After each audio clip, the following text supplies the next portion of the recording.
Welcome to an exploration of a deeply troubling case. Jennifer Rothwell vanished from her residence on Northwinds Drive, near Creve Coeur, Missouri, in the early hours of a Tuesday morning. Her sudden disappearance set off immediate concern. Her family, including her husband, Beau Rothwell, sprang into action, distributing flyers with her image, launching a Facebook group called Find Jennifer Rothwell, and offering a $25,000 reward for information. Authorities conducted extensive searches that afternoon, but when crime scene tape appeared, it marked a disturbing shift. What began as a missing person case had become something far darker. Jennifer Rothwell's disappearance was now being investigated as a homicide. At the center of this case was her husband, Beau Rothwell. Our initial coverage aired in June 2022, but since then, the official police investigation report, spanning 110 pages, has been made public. Today, we revisit the horrifying events of November 11,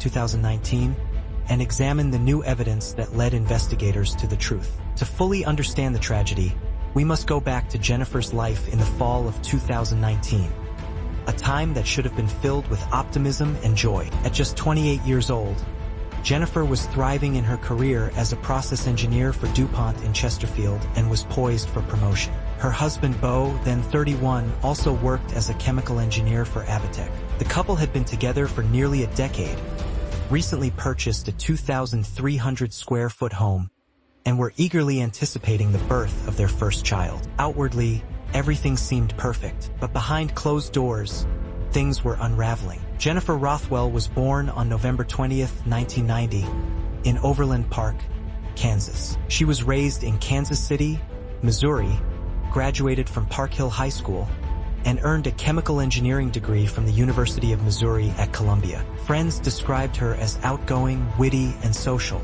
Beau Rothwell, born in December 1990, was more reserved, quiet, and laid-back. The two met in college in 2010 through a shared love of racquetball, and they married in 2015. Starting a family wasn't easy. Beau testified they had begun trying to conceive in late 2018, but were challenged by Jennifer's diagnosis of endometriosis. Despite setbacks, they persisted. But by June 2019, Beau claimed the pressure strained their intimacy and emotional connection. Then, in September, came the news they'd long hoped for.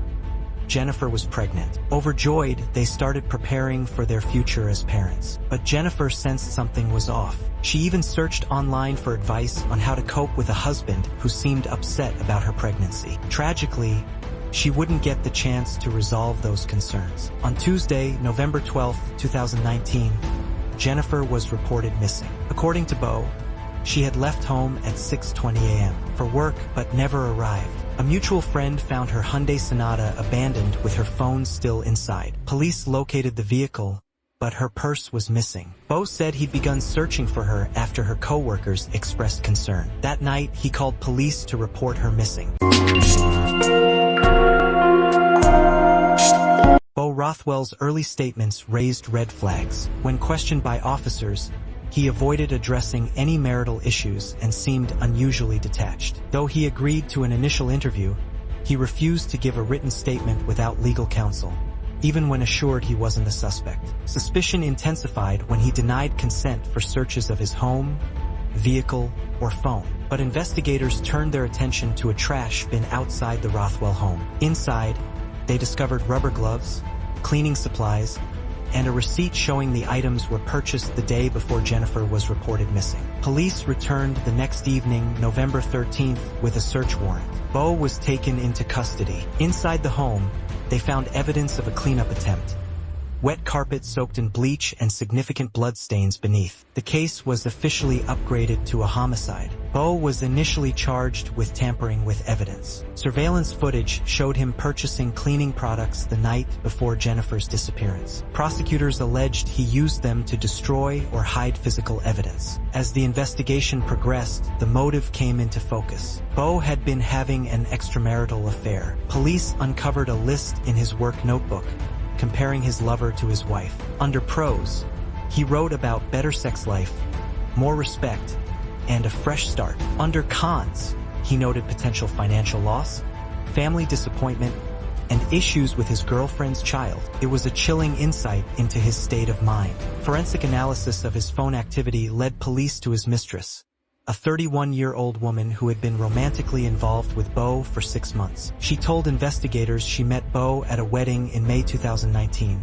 Possibly one Jennifer also attended. Their Facebook messages began soon after and continued daily. When Jennifer announced her pregnancy in October, Beau messaged his mistress, attempting to end things. He confessed he was in shock and said he didn't want the pregnancy to work out. But just days later, he resumed contact and admitted he only tried ending the affair because of the pregnancy. The day before Jennifer was reported missing, Beau and his mistress exchanged affectionate messages, expressing their love and envisioning a future together. On November 18th, 1 week after Jennifer was reported missing, Beau finally cooperated. He led police to a wooded area nearly 45 miles away, where Jennifer's remains were found. 2 days later, on what would have been her 29th birthday, DNA confirmed the body was hers.